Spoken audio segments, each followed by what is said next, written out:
This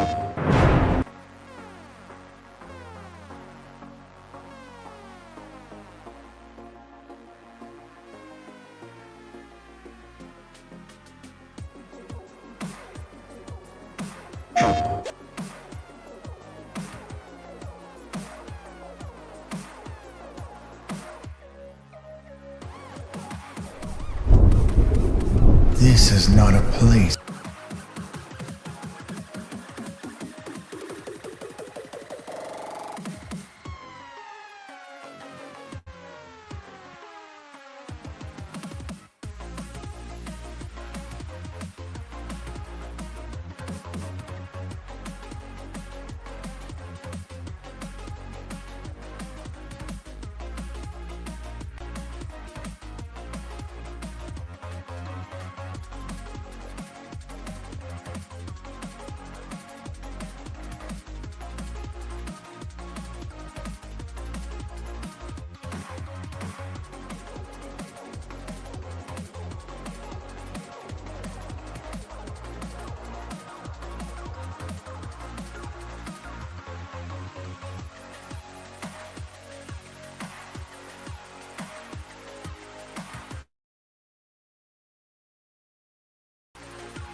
CFM Radio.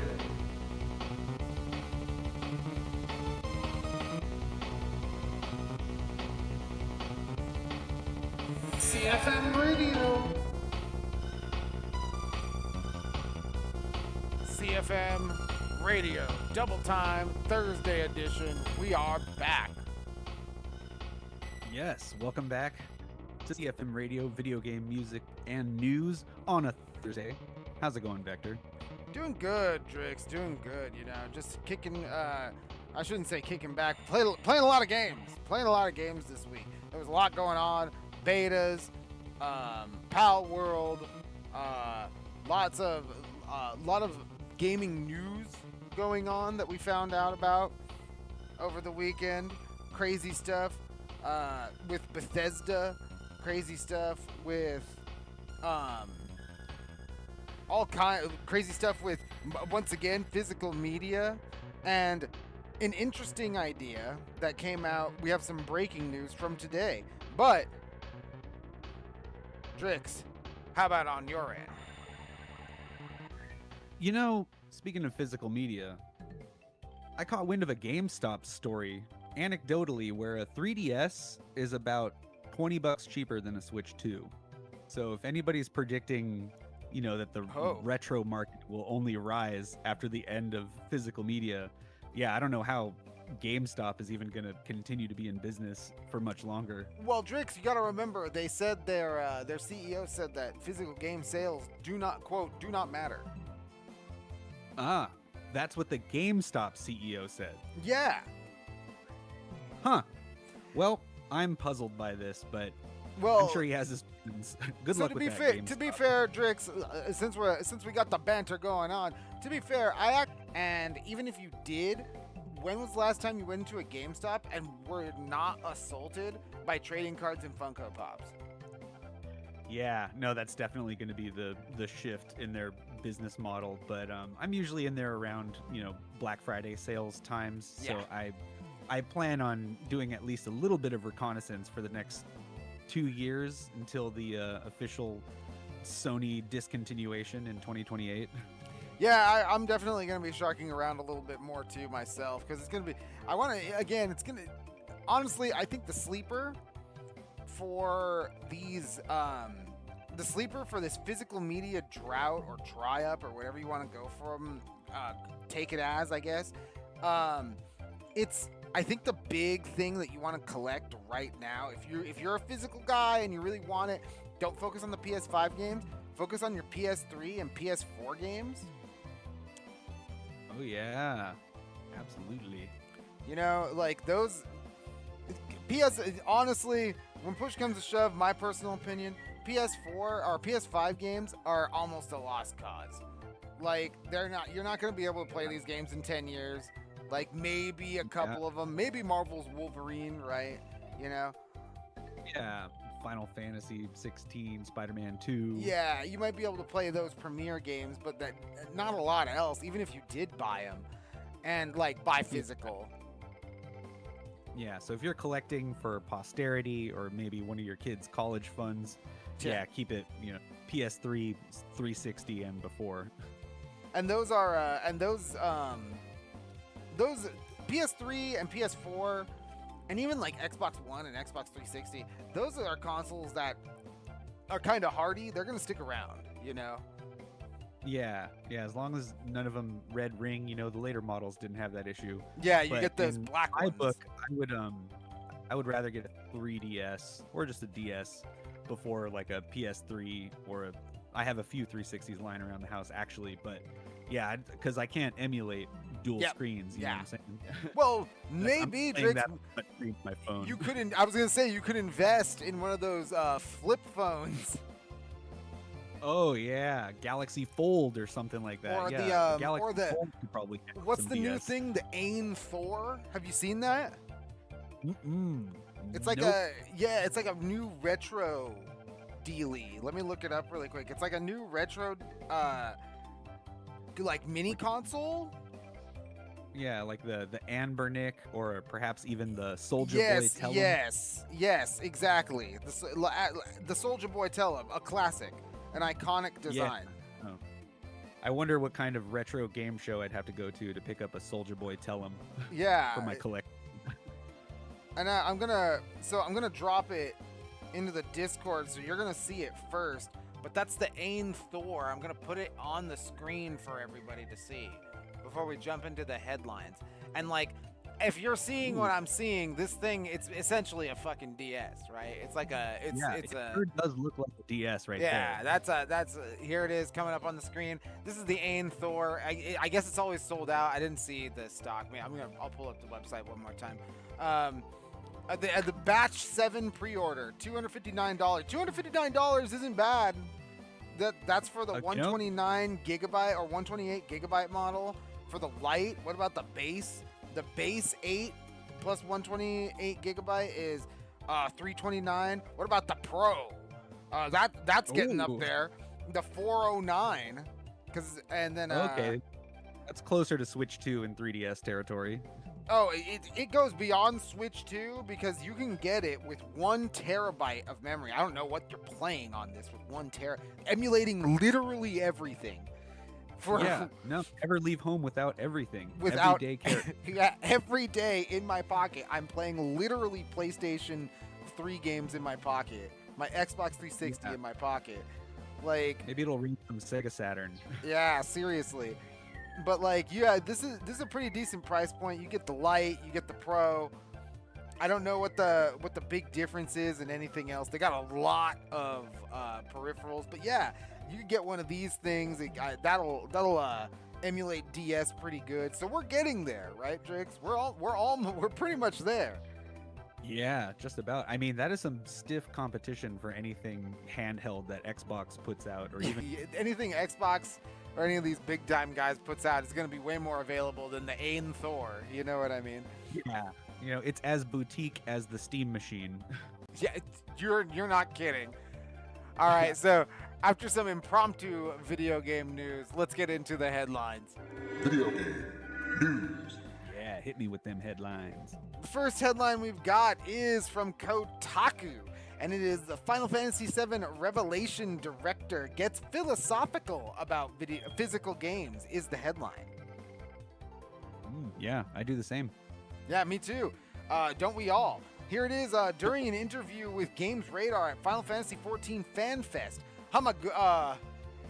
Naoki Hamaguchi was asked about the shift to digital, his thoughts and feelings on physical editions, and if he could confirm Final Fantasy VII Remake's final entry, Revelation, will receive a physical release in 2027.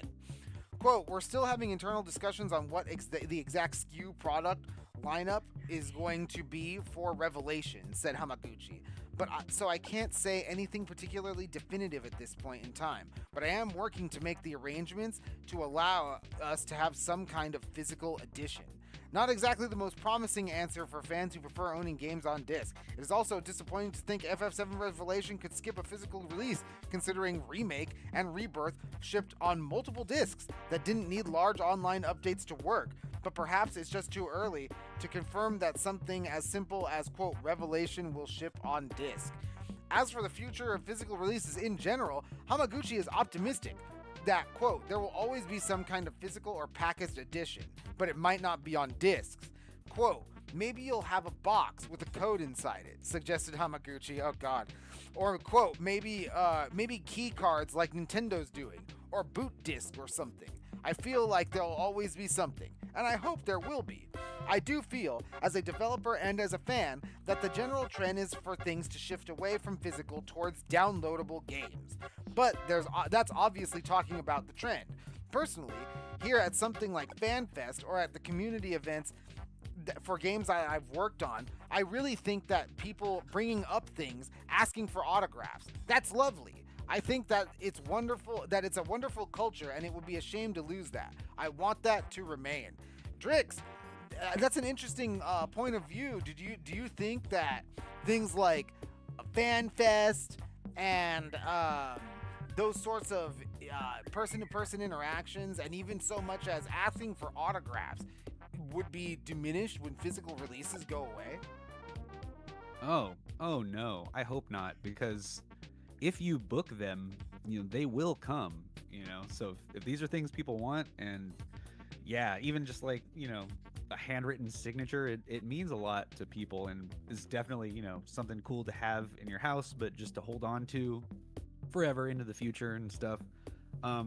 Yeah, show up to the cons and stuff, but also, like, I don't really want a code or a card, maybe a floppy disk. If you give me a floppy disk that I could put with my PS5 just for digital rights or whatever, so I can play the rest of the game.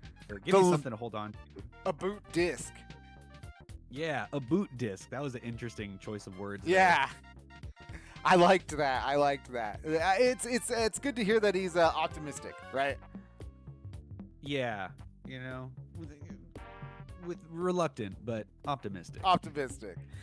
Next bit of news. Here it is from WCCF Tech. Quote, the headline: Satya Nadella demands Xbox return to growth by 2027, but revenue is falling and every console loses money. Oh boy, that's not, something these businesses like to hear.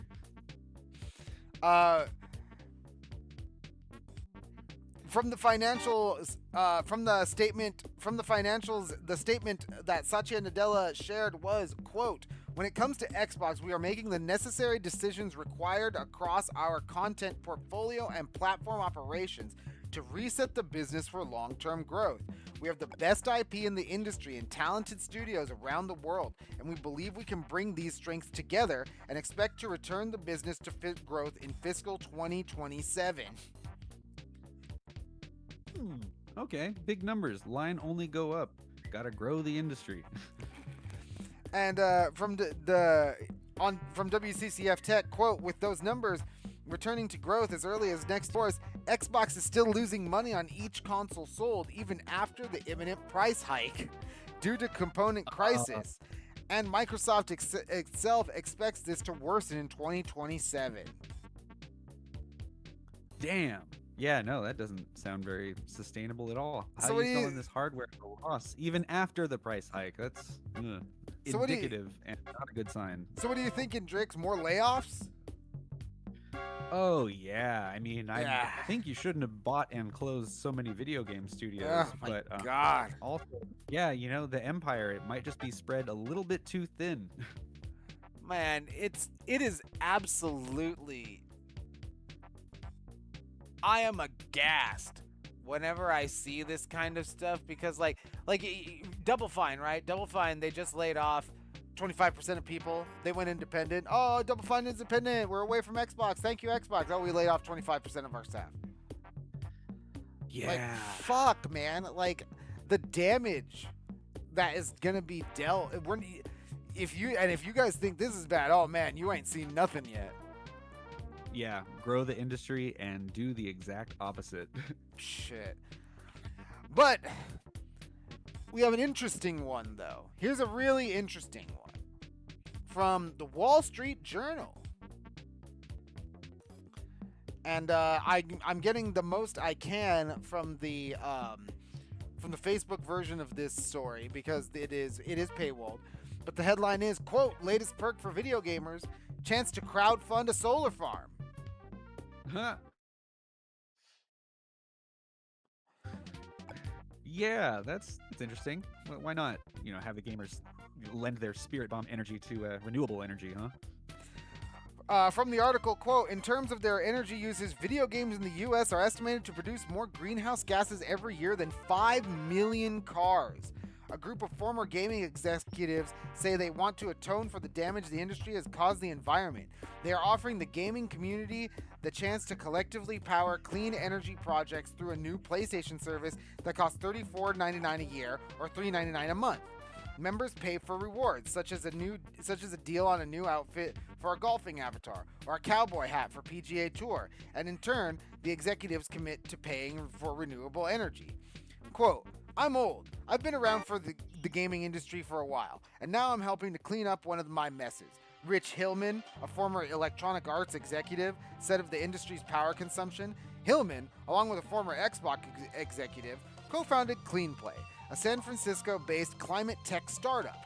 It operates a rewards program for gamers called Superpower that is essentially a version of clean energy crowdfunding. And again, the full version of this is paywalled, but I did take a couple of pictures of Superpower, the app, as it exists on the PlayStation Store from the website front, and I will be uploading those now. But you're gonna see in a second here, Drix. It's a nice gesture, but I can see why capital G gamers would look at something like this and like kind of scoff, because it might be for a good cause, but here's the thing, Drix. These are DLC packs. Yeah. I'm not playing any of these. I don't need any cosmetics for this. Yeah, these are DLC packs. For like, and I'm not saying these aren't. We're gonna look at the top 10s in a little bit here, and we're gonna show you that hey, NBA 2K26, huge game. WWE, huge game. These games are huge. Yep. People play these games, but like again, the capital G gamer, right, is not gonna like look at this and be like, oh man, 2K. This is for the patented gun and ball gamer. Yeah, exactly. Those top 10 kind of gamers. Yeah. I mean, for me, you go to the grocery store, they ask you, oh, do you want to donate to our cause for feeding hungry or fighting cancer or something? And, most people be like, sure, I'm generous, but then they just use it as a big tax break with, profits that they already earned kind of thing. Like, it's a bit of a workaround, but sounds a little familiar. Like, yeah, let's just, push the actual cost of this onto consumers. Yeah, onto the consumer. So, again, a little bit of a cynical take, yes, but I can concede. Appreciate the effort, Yeah, I applaud the effort. Glad somebody's thinking about this. Yeah, and again, Drix, you make a great point with the charity thing. And the worst part about it is, I guess that it got to this point for them at CleanPlay, right? Yeah. They just wanted to do something about it. Like, and no one else. We can make a difference. And like, no one else would give them any other opportunities other than something like this, other than like the gaming industry, right? Like fucking the classic gaming industry shit, right? Like, yeah, your healthcare plan is a GoFundMe. Yeah. Great time. So Superpower, if you play NBA, if you play WWE 2K, check it out, and you do want to, and you are environmentally conscious, check it out. You might get something cool, these rewards. Hey, golf hat, cowboy hat in my PGA Tour. What up? Like, yeah. I mean, at least they are kind of leaning towards, as we'll see in the top 10 lists in a bit here, that they're casting the widest net anyway. Yeah, exactly. Hey, you know what? For what people play the most. And really quick, before we jump into the top 10s, we're going to jump into the top 10s right after some reviews. But there is a story going around. You're going to see it from a million different websites. But there's a story going around. And indeed, there is some truth to it. Shigeru Miyamoto himself did do an interview with Famitsu for, I believe, their 40th anniversary, 30th anniversary. So, and he did, I guess, from all intents and purposes, it was a very candid interview. Yeah. He talked a lot about, he talked a lot about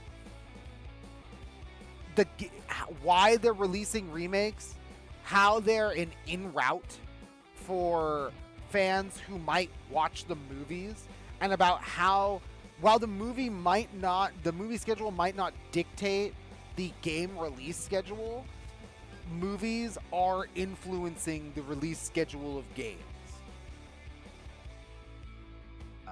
Yeah, that does speak to something, and sounds kind of like, why there was a bit of a non-disclosure behind this interview. Well, I just think it's Famitsu, and there's no official translation from Nintendo or Famitsu, which is kind of weird. But we can't. Whose responsibility is that, right? Is that Famitsu's responsibility? There's a language barrier. We're gonna keep that news in Japan for the most part. Yeah, Except exactly. For the diehard otakus across the seas.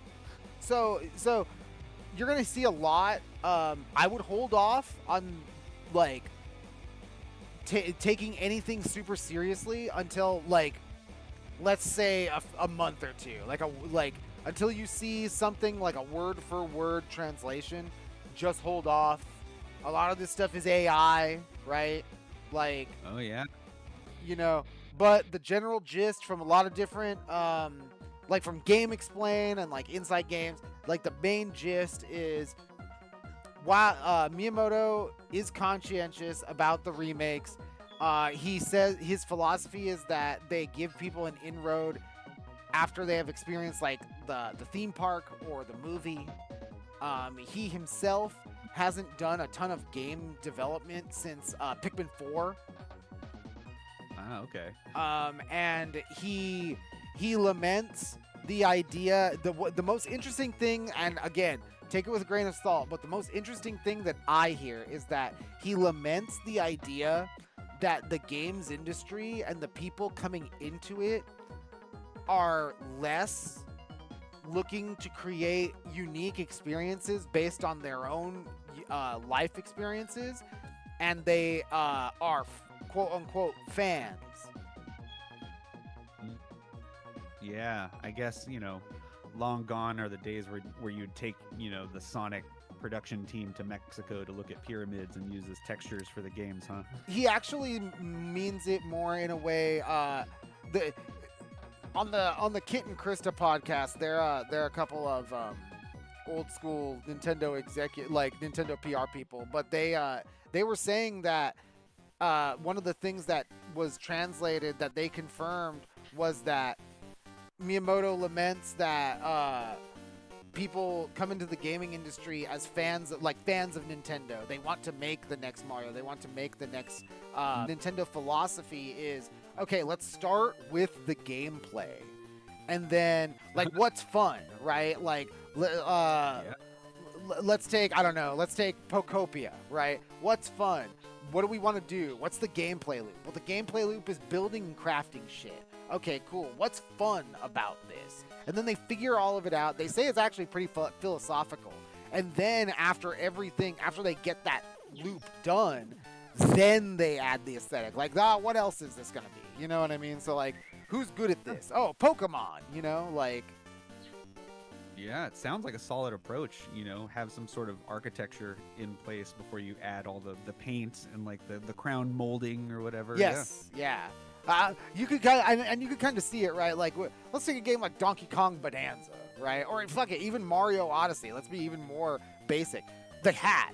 What's gonna be? What is the gameplay loop? All right, we have this thing that you can jump off of. You can throw it and jump off of it. All right, yeah. Make the whole gameplay loop around it. Oh, who's good at that? Mario, obviously. Mm-hmm. We want to make a game where we dig. You think Donkey Kong likes to slap the earth? Yeah. Does it?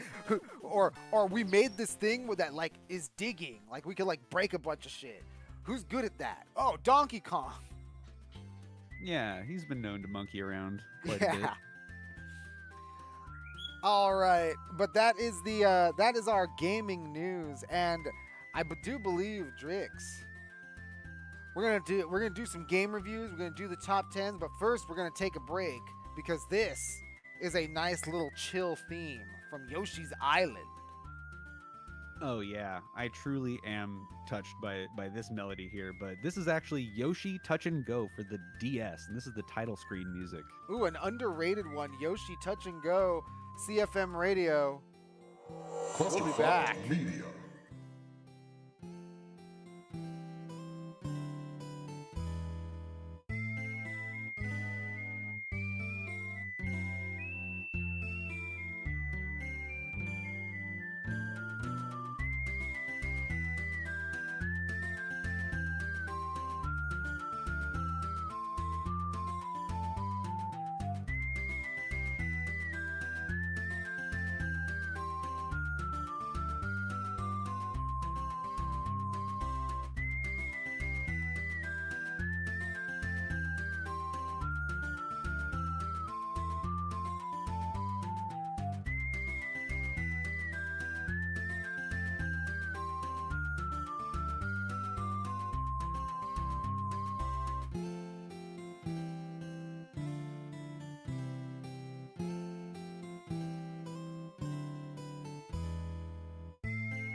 すべてを忘れて一人残った傷ついた俺がこの戦場で後に戻れば地獄に落ちる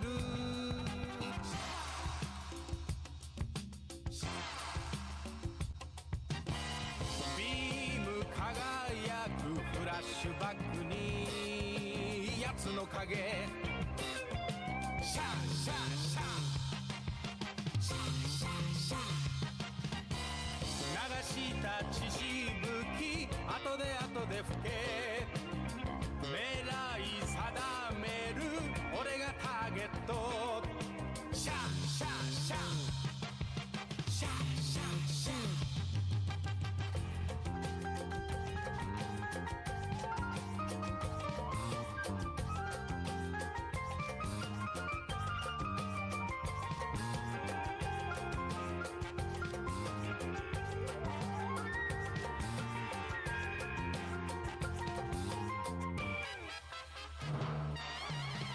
今はいいのさ全てを捨てて一人残った屍の俺がこの戦場でもがき苦しむ地獄ビーム輝くフラッシュバックに奴の影シャーシャーシャーシャーシャーシャーシャー一人で死ぬかよ奴も呼ぶ狙い定めるシャーがターゲットシャーシャーシャーシャーシャーシャー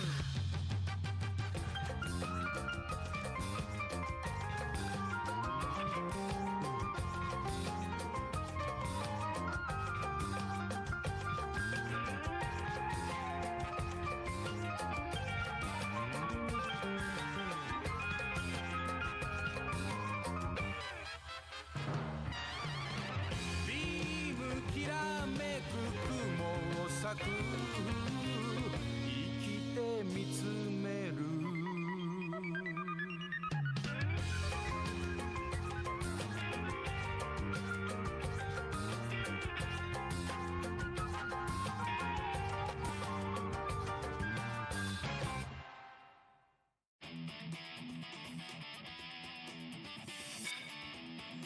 CFM. CFM Radio.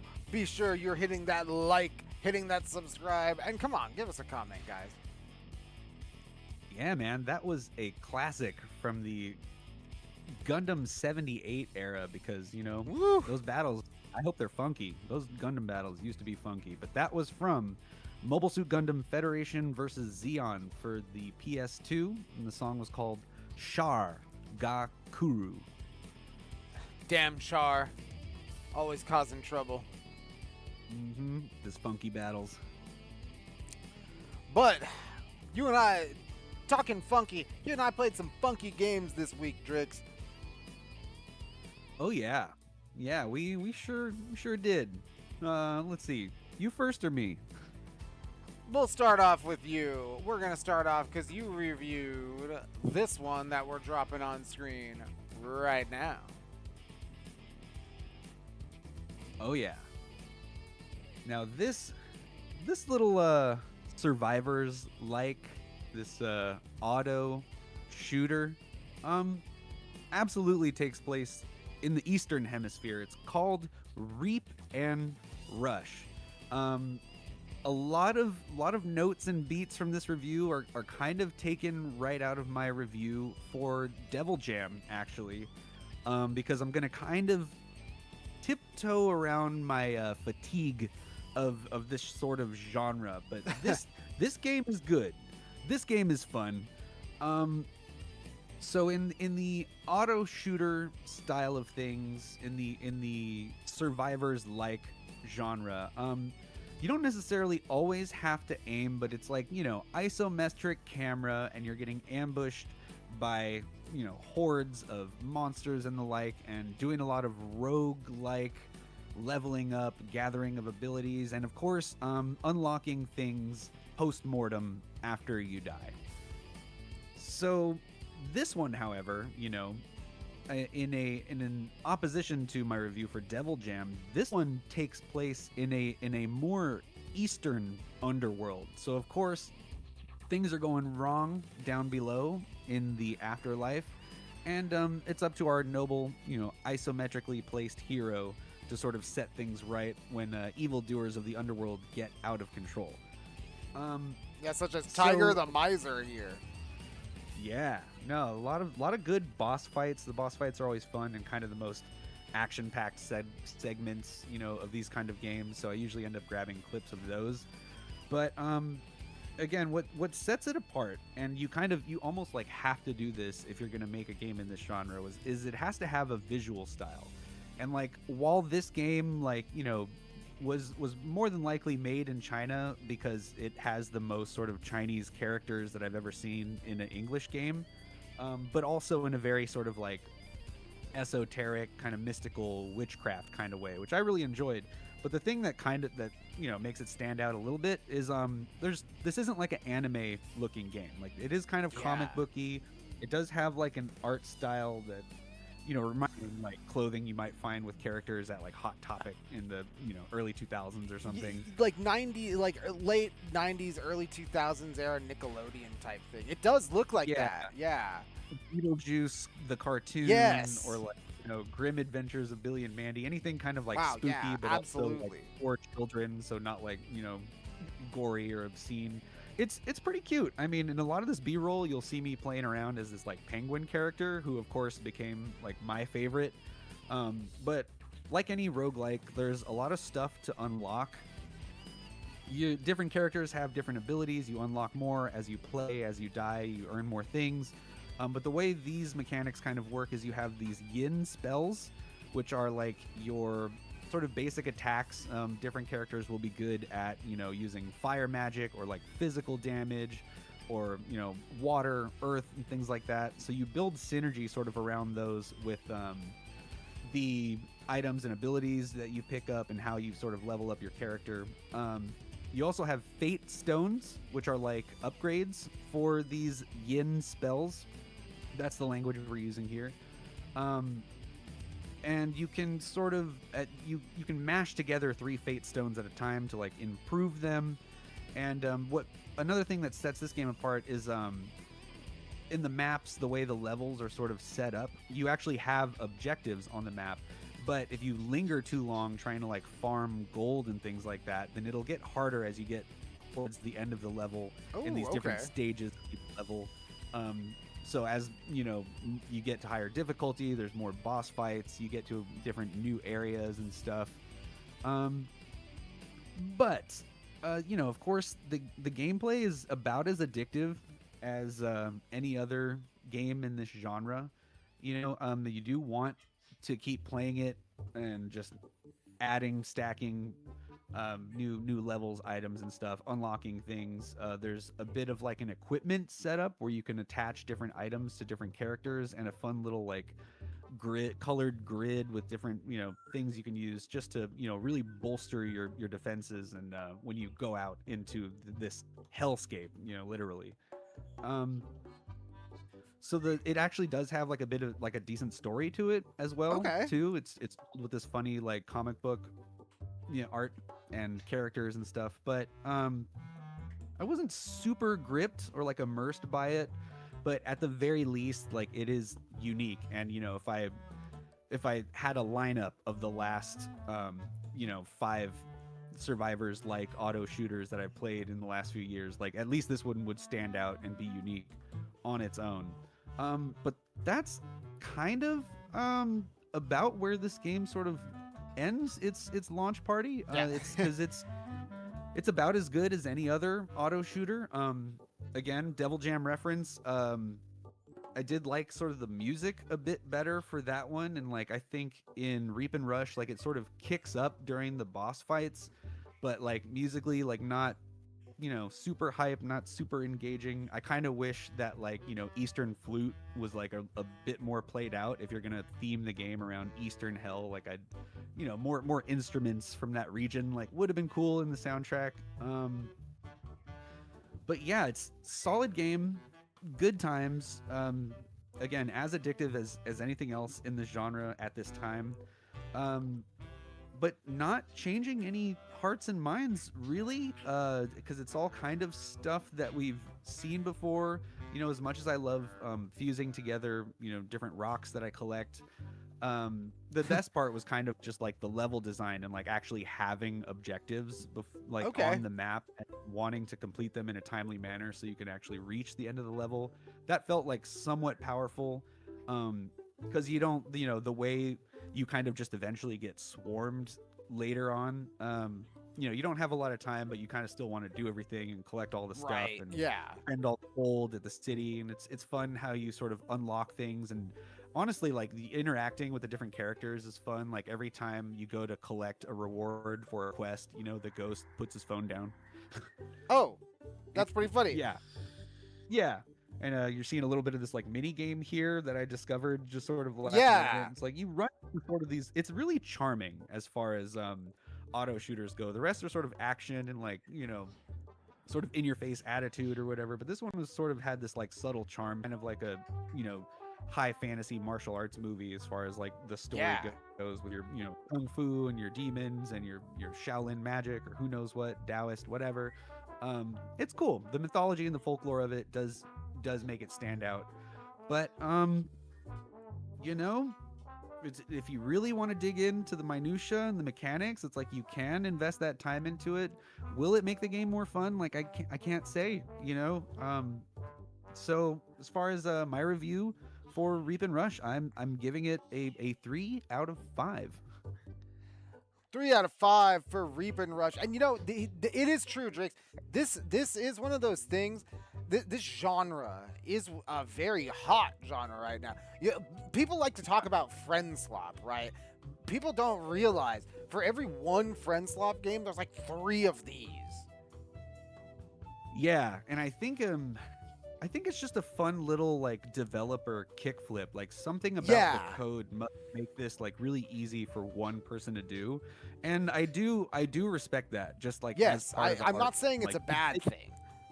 Yeah, exactly. Like you had an idea, or at least you had a bunch of cool drawings that you wanted to make move around that people could play with, and that is, if that was the intent, then like yeah, this is really cool.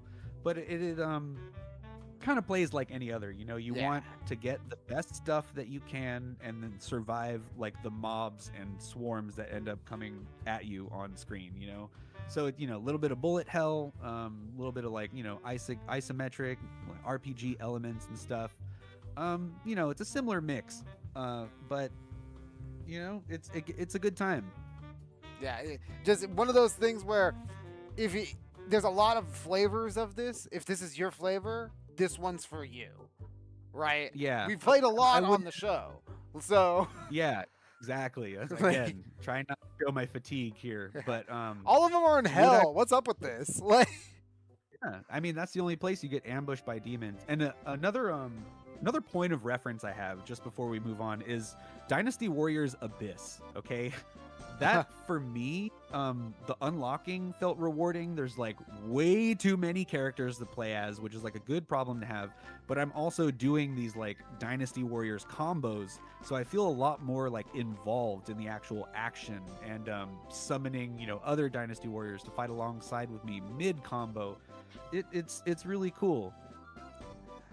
yes, I just think that kind of activity is out of the spirit of the genre. But I think with the combos, Yeah. assists, I think would be something cool to experiment with. That would be cool to see. Either way, 3 out of 5 for ReapNRush from Drix. Yeah, and if you it gives you the option to turn on or off auto aim, but certain fate stones will sort of cause your attacks to happen automatically. But I love how at least, you know, it says auto aim on, that's for casual gamers, but manual aiming, that's for hardcore gamers. a little bit Right of you it. are. A little cheekiness right there. We love to see it. ReapNRush. Yep. Check it out if you like the Nickelodeon style visuals of this auto shooter. Or playing as a penguin. Yeah, we're playing as a penguin. Actually, his name is White Crow, but you know the tuxedo gets a little confusing. Could have fooled me. Yeah, Pengy. Pangu. Now, Yep, nude. fuck yeah. So we're gonna move on to the game that I played pretty much all weekend. I wish I could be playing it more. It is Marvel Tokon Fighting Souls. I played the open beta. Hovered around Platinum 3 to 1. I had bad execution, so I couldn't hit my combo every single time. But I gotta say, so we're gonna start off. So there's good and bad, right? There's the good and the bad. But Ugly. I think the good outweighs the bad in this case. The thing with Marvel Tokon Fighting Souls is that obviously this is probably the best looking fighting game I've ever seen. Like, Ooh, a lot. like Arc System Works really outdid themselves with this game. Like, there's just so much visual flair, so much. Every character has a very unique silhouette, the way they move, even like the hits, like the way every character flows, how their combos route. They're all very unique. So Arc System Works did an incredible job with creating a unique flavor for every character that you want to play. The most I played the character the most I played was Black Panther most weekend. That's who I'm playing as now in the red outfit. And as far as like the systems, like moving, calling assists, the speed of the game, the defense of the game, it's a little wonky. There's a lot of weird rules that are imposed in the game. We'll see what happens. The thing is, everything that I'm gonna say that is like on the critical side is something I must put a addendum to. Is this is all very tweakable before release, or even a little bit after release. So things such as there's nothing catastrophic. Like there's nothing like, oh man, this game's just totally cooked. You know what I mean? Nothing like that feels that way. Everything feels good. Everything looks good. The thing is, the way while fighting, There's a lot of strange rules that happen that the game doesn't tell you, even in its tutorial, and the tutorial is pretty good, but things such as you really only get 4 quote-unquote normal hits, like your button press hits. You only get really 4 of those per combo before you need to do something else, whether that be call an assist, whether that be do a move, whether that be do a super. There's things like that aren't immediately intuitive, that you just kind of figure out through playing. There's also, this is probably the most strict as far as inputs fighting game I've played in a long time. Probably like the better part of 10 years. Like, you will find yourself missing Dragon Punch inputs, the forward, down, down, forward, like your uppercuts. Ooh. If you're doing them in the, like, you're trying to do them like to end a combo, or going to do it in the middle of a combo to cover you to call an assist, because a lot of the time you're either going to get the normal attack, like the button press, or you're going to get a fireball, and it's because they want you to end it on a down forward motion. Like getting a little rulesy with your combos. Huh? Yes, yeah. It's about the strictest I've had with inputs in about 10 years, and it's like, yeah, like the when you're playing fighting games, doing combos and keeping your combo going can be a taxing thing, but doing the special move itself hasn't been really a barrier since Street Fighter 4. Now we're getting back into that point where it is a barrier, and you do have a method of utilizing the combo, because you have like easy inputs and auto combos. Yeah, and if you play a game like Grand Blue Fantasy Versus, or even Guilty Gear Strive, you'll know that you'll have your button, right? I got my button. This is my button that does the move. And yeah, so you have that in this game, and it's much more like Grand Blue Fantasy Versus in that every direction gives you a different special move. But it takes a hybrid approach to not only the control scheme in that way, but to the tag system as a whole.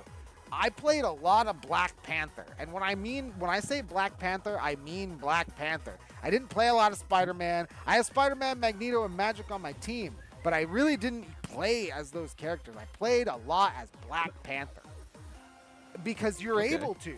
The game lets you do devastating combos, also allow you to use your character's unique assists, and like the decision making is there in the team building. You want to have good assists. By the end of the beta, I was using Magneto to extend my combos, Spider-Man to pull people off me, and Magic to, if I wanted to extend my combo in a way where that I needed like a big window, because she can summon 4. Yeah, exactly. Like holds you there. So like, okay, it is a choice. There is a lot of decision making going on, but there is also a lot that is going against it, because there's about, when you're looking at the layout in training mode of the buttons, there's 9 buttons in this fighting game. Oh, excessive. Yeah, and like they all do something different. The assist button is different from the tag button, and because the assist, you could do different assists come out depending on what direction you're holding. You can use unlimited assists in the neutral, something I didn't learn until later on. So like there can be a lot going on in this game. And for how strict it is to control, and the biggest negative, how stubby your normal button press attacks feel. Drix, you think that you're going to hit somebody with this kick, and it is just short. Ooh, that kind of stub, huh? Yeah, you're like, no. Like, by the middle of my time playing this game, I went back into training mode for about another, because I went into training mode in the beginning By the way, fully featured beta, great presentation, had the single player mode, had part of the story, very surprised, excellent presentation.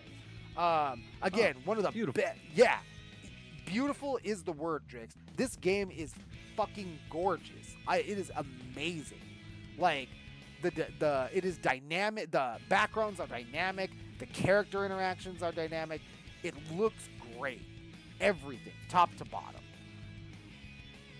But the thing that kills me is, again, I started off in training mode, learned a few combos, played around with all the characters before I jumped online.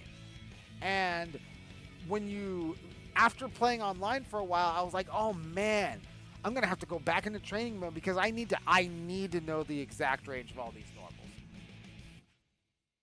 Like, that would be helpful in combat. It is a detriment, and it's not like any other. So this game is very different. It's really strict. It is surprisingly hardcore for what it is. You would think it's like, oh, it's the Marvel game, jump in, fight, throw some punches with your friends. This game can get pretty intense. Yeah, my brother in Christ, hitboxes. Dude, and you feel it. And I think the thing that is scaring me is I think the layman's going to feel it. Oh, yeah. Yeah, definitely. But I mean, fighting games are that kind of genre where it's like, do you really want to cater to them, or do you just want the hardcore heads in there? It's going to be tough. I think this game... if anyone can do it, it's Marvel, right? Right. You're going to love it or you're going to hate it. And I love it. I think this game has a lot, especially because, oh my god, every character is so different. Like, night and day type shit. Oh, yeah. And then, pair them up in 3-player teams, and yeah, it's a lot of wacky good times. And you're tagging in and out, extending combos with different characters. It's awesome, Drix. So, I walked away from the Marvel Tokon Fighting Souls beta very impressed. I don't know if this is going to be something that people stick with, because it's tough. It's surprisingly tough. And again, I'm a fighting game guy. I've been playing fighting games since I was 13 years old in competition. So I am used to the bullshit. This game has a surprising amount of old school bullshit. Like, wow, yeah. Time to resurrect it, bring it back. As members of the fighting game community, I have no respect for any of you. I come for bad blood. Right? Yeah. I mean, it definitely. You definitely need to know what you're doing. There are auto combos, right? There are things for beginners, and I'm not gonna lie, the auto combos slap. They're really strong, but they do a lot of damage. But if you know what you're doing, and you're like, it's really going to come down to the execution and how someone opens you up in the neutral game, and then how the efficiency of their combos and their routing, and like how they call the assist. Like, if you're watching the B-roll, you'll notice like a lot of the time that I'm beating people, it's just because punishes, getting them on a bad block. Like, you can see all of it. Yeah, you can see all of it, and you can calculate when it happens, and you can get those big hits as a good reward. So I think a lot of people are going to jump in. It's Marvel. If you're going to stick with it, I don't know, man. Like, you might get your ass kicked. Yeah. Yeah, do your reading, study hard. It's going to be... Maybe you'll win some matches.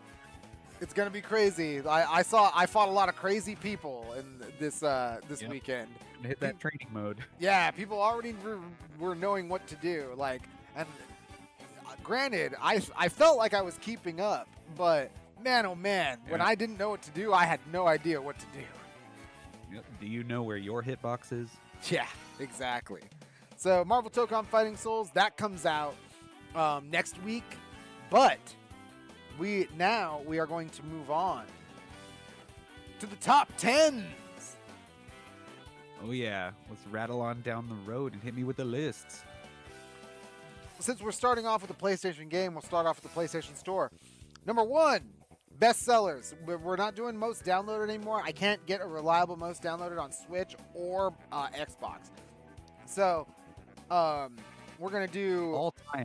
We're doing goats. yeah, we're doing best sellers. All right. Marketplace goats in the market. Number 1 this week on PlayStation, Fortnite.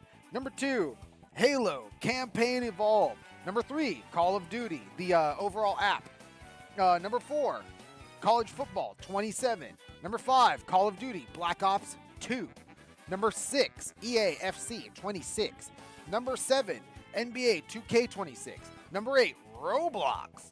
Number 9, NBA 2K27. And number 10, GTA 6 Ultimate Edition.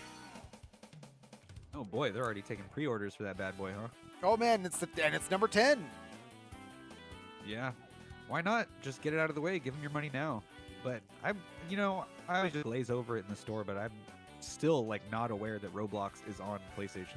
Yeah, I mean, it's always there. I don't pay it any mind. I'm not that kind of gamer. Like I just continue walking right down the street and don't look down that alley. at all. Next up, At a glance. we're moving on to the Nintendo eShop. Best sellers number Yeah. 1, Splatoon Raiders. Number 2, Xenoblade Chronicles 2 Switch 2 Edition Upgrade Pack. Number 3, Final Fantasy 14 Complete Edition Pre-order. Number 4, but yeah, right. Number 4, Mario Kart World. Number 5, Pokemon Pokopia. Number 6, Star Fox. Number 7, Of course. Final Fantasy 14 Complete Collector's Edition Pre-order. Ooh. Number 8, Xenoblade Chronicles 2 Switch 2 Edition Standalone. Editions. Yeah, number 9, Donkey Kong Bonanza. And number 10, Moonlight Peaks. These Nintendo gamers, they're jumping on the Final Fantasy 14 train. Yeah, that is surprising. I Yeah. mean, I do enjoy the pairing of a Final Fantasy on the Switch, but like, wow, 14. So you're actually going to have like a subscription-based MMO like show up on your On the Switch, go. huh? Yeah. Ooh, that's dangerous. That's deadly. You never know where wow. you could be rated. Yo, people in Japan aren't going to see their husbands and wives for a long time. Yeah. They're going to never go on make that it bullet home. train, and they're going to be like, They're honey, gonna I go to got the store for cigarettes and milk. Yeah. Never make it back. to work overtime. You went to the market. How come he don't come home with more money when he's working all this overtime? No, it's his Final Fantasy 14 subscription. It's that damn Final Fantasy 14 subscription. He's buying the crystals. Spend $30 on a whale mount. Yeah. All right, we're going to move on to Xbox.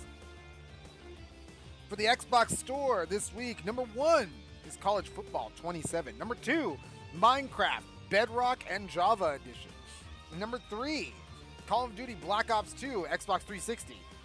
Number 4, EA FC 26. Number 5, Pal World. Number 6, NBA 2K26. Number 7, Assassin's Creed Black Flag Resynced. Number 8, followed by Red Dead Redemption 2 Ultimate Edition at number 9.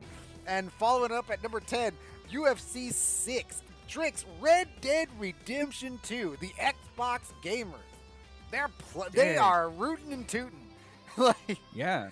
Sounds like your good old Cowboys are really playing on Xbox the most. That's enlightening. what is going on?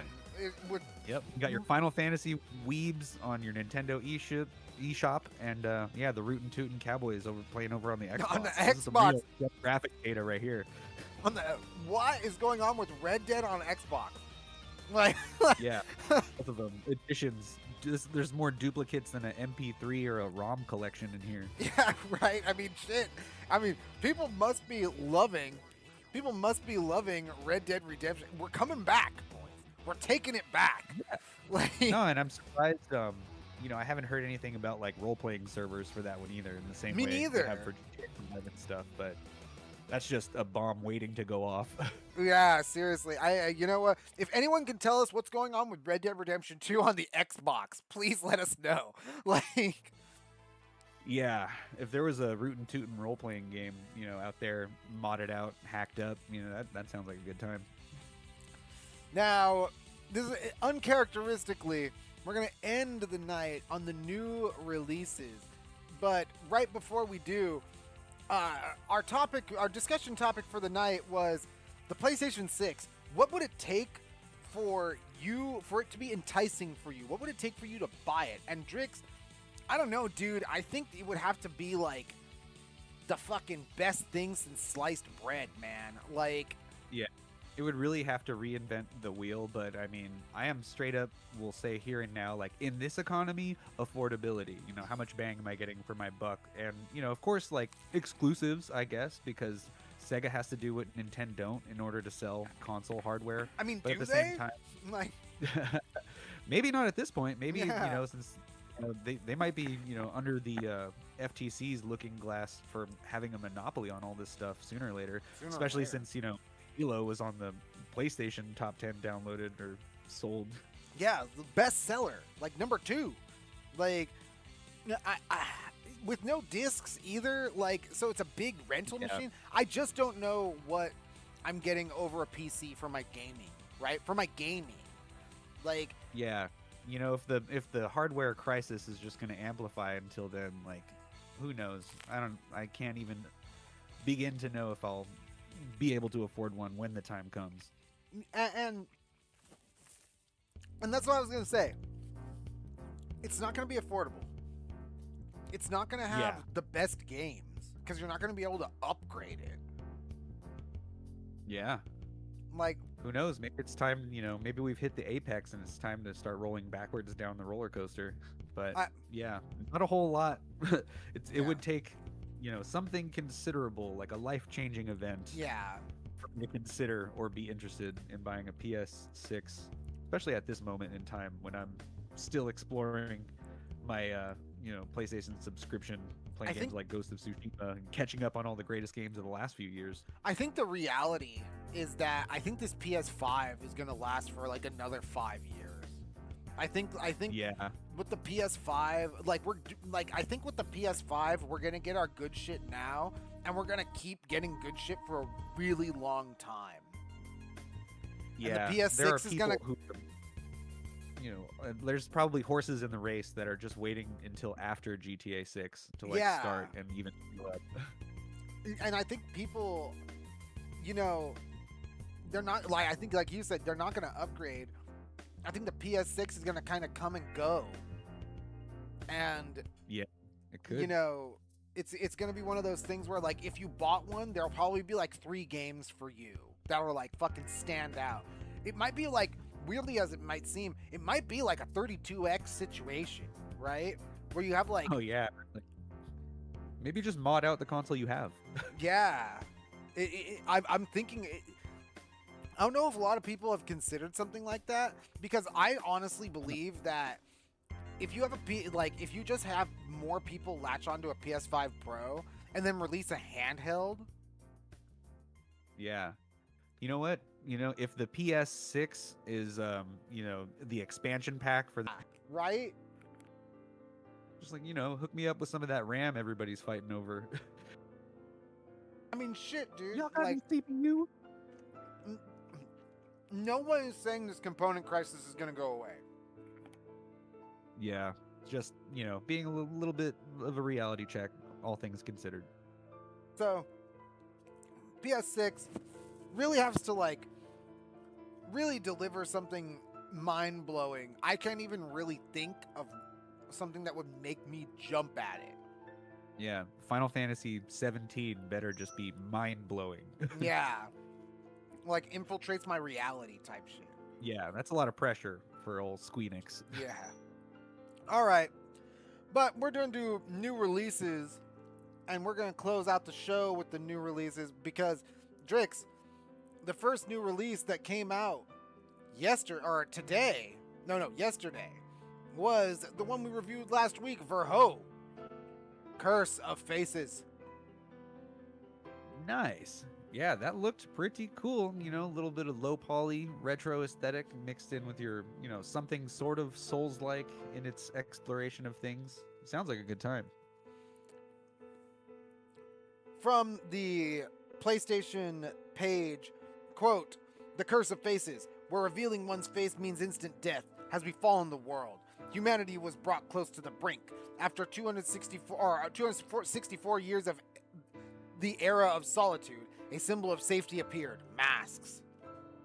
While the origin of the curse are still shrouded in mystery, many travelers still venture to the source of this curse in an attempt to reveal its secrets. Will you strive to lift the curse from the world, or will you harness its power for your own ends? The choice is yours. And Verhoeven Curse of Faces, cool little game. I liked it.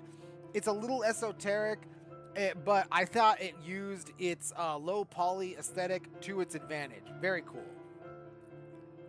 Nice. Yeah, pretty artsy.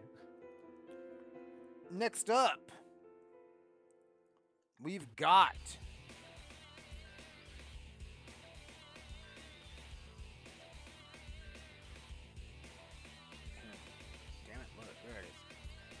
this one is Turnip Mountain. Oh yeah, get ready for some vegetable-based side scrolling.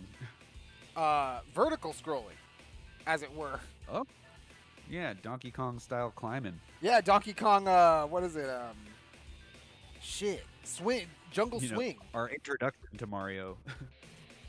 Donkey Kong Jungle Swing. Oh yeah, E1. From the Steam page, quote, Turnip Mountain is a physics-based climbing adventure in which you control each hand independently using 2 mice or 2 analog sticks. Grab, swing, and launch yourself to the summit your own way. Yeah. 2 mice? Yeah, that's nuts. I mean, it's clearly I think that's a Switch 2 reference, but yeah how fun with 2 joysticks. That's definitely a new layer to anything sort of pixel art that we've seen previously. Looks pretty cool, man. Not gonna lie. So that's Turnip Mountain. It is out today for PS5, Xbox Series S/X consoles, Switch, and PC. Very nice. Why not plug 2 mice into your PC? Oh, also, Verho Curse of Faces released.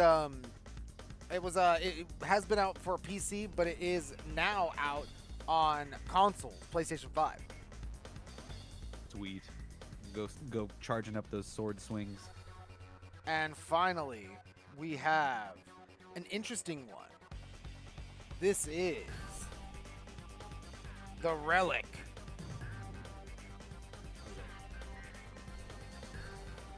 Oh yeah. First This is Guardian. definitely the most visual stunning of our new release trio for this evening. Yes, it really is. And this one is coming from the PlayStation Store.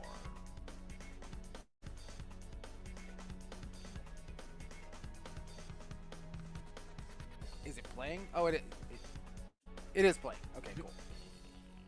It wasn't playing on my end. Yeah. Ooh. No, not the Steam one. Oh, here it is. From the official website. Quote, transformed into an apocalyptic landscape by the destruction of the Great Relic, the once prosperous Arsilithus lies in ruins. But through the silence, we began to hear the breaths that have not yet faded. Faint whispers carried on the wind. Promises, waiting, fear, and love.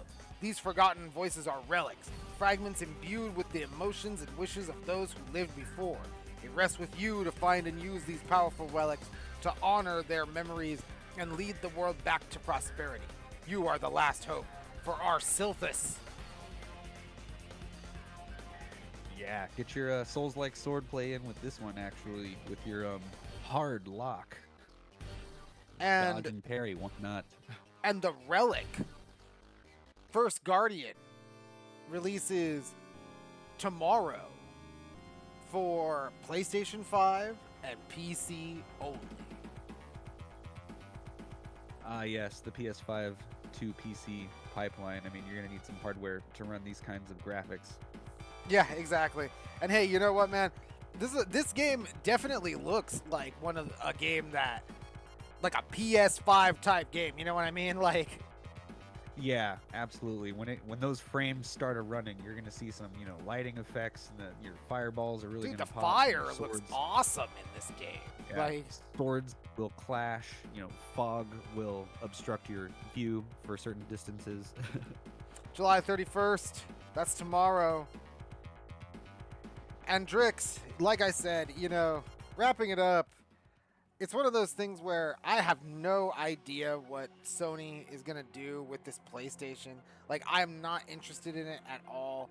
Even, like, you could look at leaks, right? And you could see things like the handheld, like the buttonless controller. Like, I don't know, dude. Ooh, It's just not like, sold, huh? yeah, just very much not sold on any of that. And like, Yep. the more and more I look at it, the one thing that I do want to dismiss is this idea that there's going to be like a price monopoly. There's not going to be anything like that, but I'll tell you, it's going to be a lot more stringent. Yeah, You definitely. know, like you're not going to have a ton of key sellers, and there's not going to be much variety on the PlayStation Store. But that's why we say this new machine has to like knock our socks off, right?